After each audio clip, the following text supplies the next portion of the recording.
Hello, everyone. My name's Jim Nodi.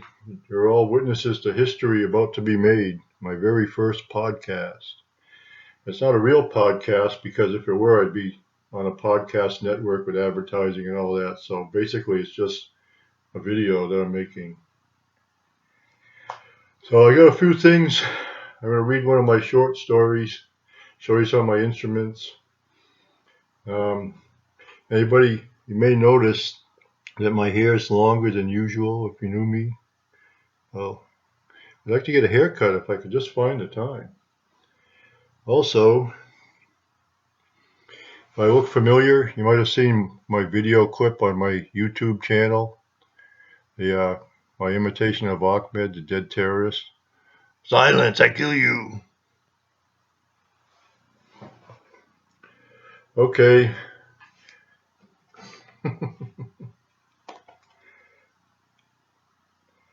Does this look, do I look more sophisticated with these glasses?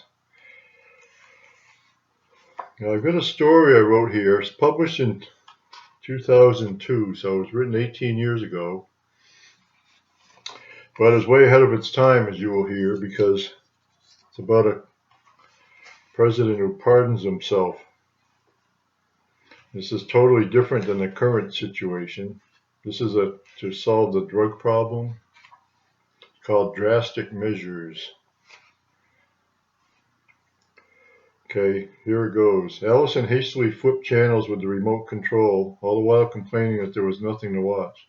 Damn president, she muttered. Seems like he's on every channel. Greg turned to his mate. Let's watch it, he said. This is supposed to be a really important speech. He said he's going to solve the drug problem once and for all.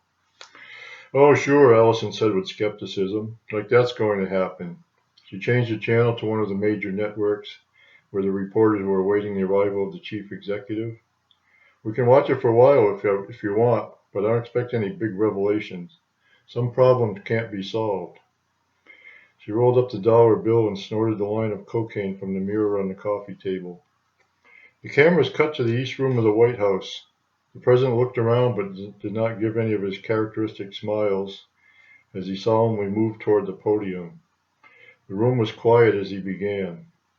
Good evening, everyone, the president began. As you know, I called this press conference to address the most persistent and dangerous problem facing our children today. My advisors and I have come up with a solution. At first glance, it may seem a bit drastic, but desperate times call for drastic measures. None of the previous attempts to deal with the problem of drugs has been successful. My Republican predecessor and all the previous presidents have taken the wrong steps to solve the problem. In our war on drugs, we've always tried to stop the flow of drugs coming into the country and to put the drug dealers in prison. Unfortunately, both of these approaches have been dismal failures. Suppose for a minute that you were in the business of selling produce to supermarkets. If you lost 10% of your shipments to spoilage, what would you do? You'd simply ship 10% extra to make up the difference. And that's what the drug cartels do. They ship more product to compensate for the percentage that we intercept at our borders. It's impossible to detect all the drugs coming into the country, and the drug lords know it, so they ship more than enough drugs to make up for any that are discovered. And when we were able to slow down or stop the production of drugs in one country, we just forced it to another country with virtually no change in the drug supply. That's what happens in the difference between Colombia and Mexico in recent years. Also, we tried to put all the drug dealers behind bars with mandatory sentences, but this method is flawed as well. Every dealer has several people waiting to take his place if he's arrested, so the number of dealers never changes. The supply of drugs on the streets is never affected, and in fact the supply has not diminished at all since the war on drugs began. Therefore, a new and totally different plan had to be developed. My legal staff has reviewed it, and they have given me the go-ahead to implement it. The plan is very simple. We will still be intercepting drugs at our borders, but beginning on January 1st of next year, we will not be holding them as evidence.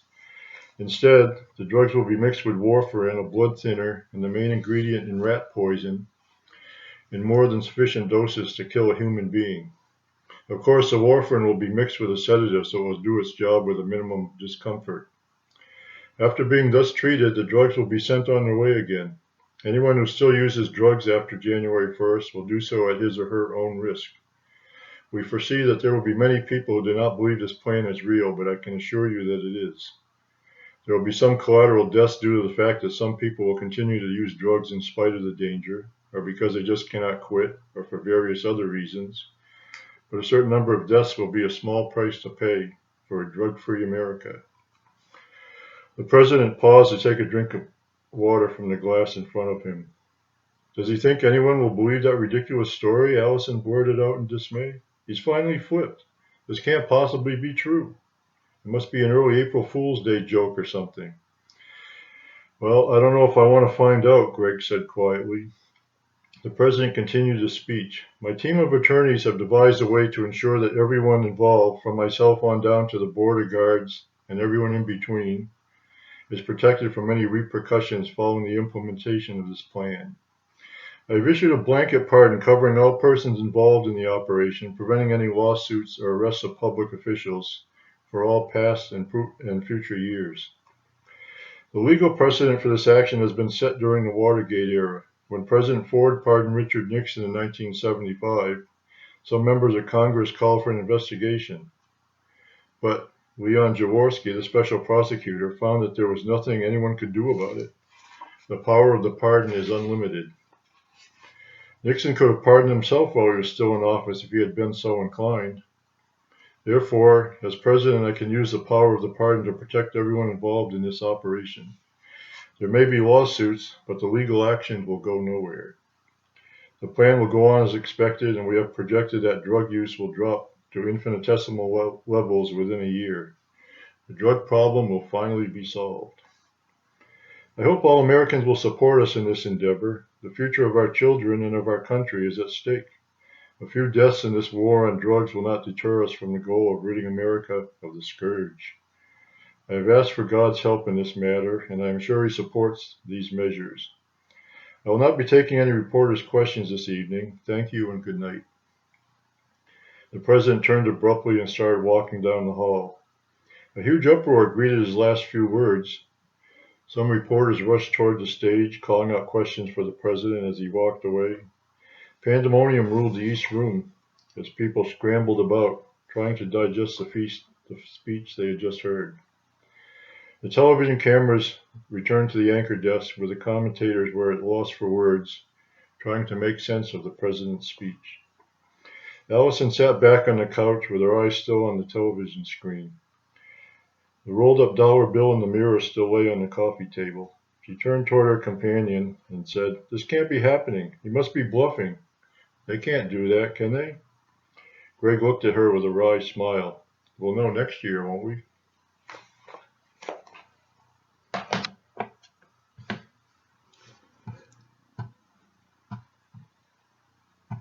I've only been about 10 minutes. I guess I have to find something else to fill up this podcast.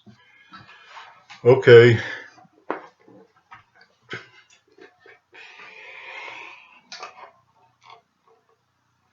I just got this guitar last year.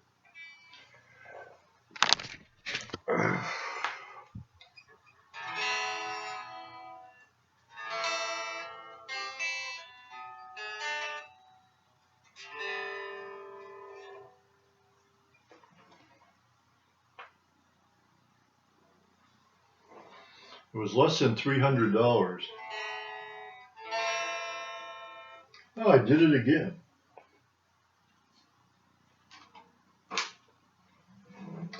I wonder why I couldn't hear my guitar. It's because the headphones were plugged into the amplifier.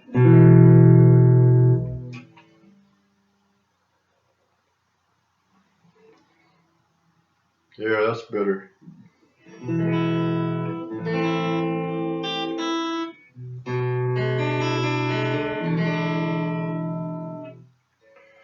So this was used. It's an Epiphone Les Paul. Even though it was used, I got it at the Sam Ash music store over in Margate, right near where we live in Deerfield Beach. And even though it was barely used because I could tell it had the original strings on it. So that's fairly common. Somebody gets a guitar for their birthday or Christmas. They use it for a little while and find out it's more work than they thought. So they sell it back to the music store.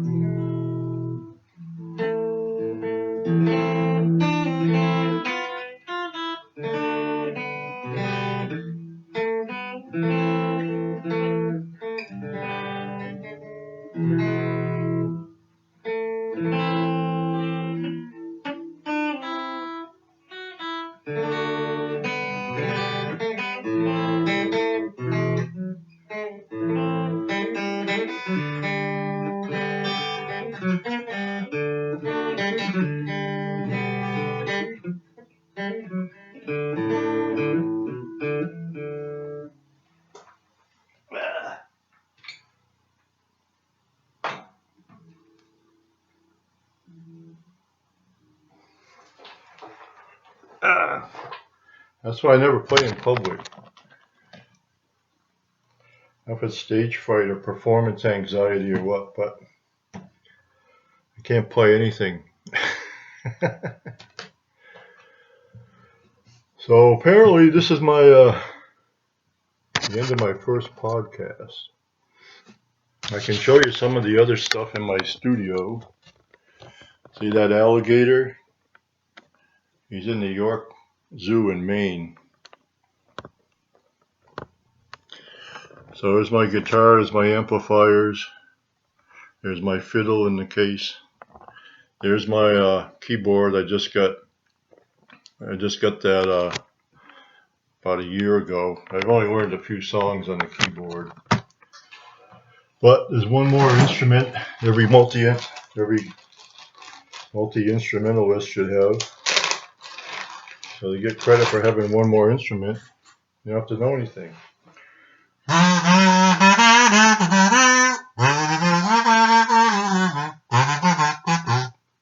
Yuck, yuck, yuck, yuck, yuck. Slightly. That's a kazoo, by the way. Now, I got a funny story to tell you about this kazoo. When I went to Falsetti Music in Springfield, these kazoos now, they're individually wrapped in plastic. But they weren't before. Years ago when I got this one, there was a bowl of kazoos on the counter. So I picked one up, tried it out. And the employee said, "No, you have to buy that." I said, "What, you have to buy it?" He said, "Yeah." He said, "Once you put your mouth on it, you have to pay for it." So what do you think I said? You have to put your mouth on it? I mean, if you put your mouth on it, you have to pay for it? Huh? That's what she said.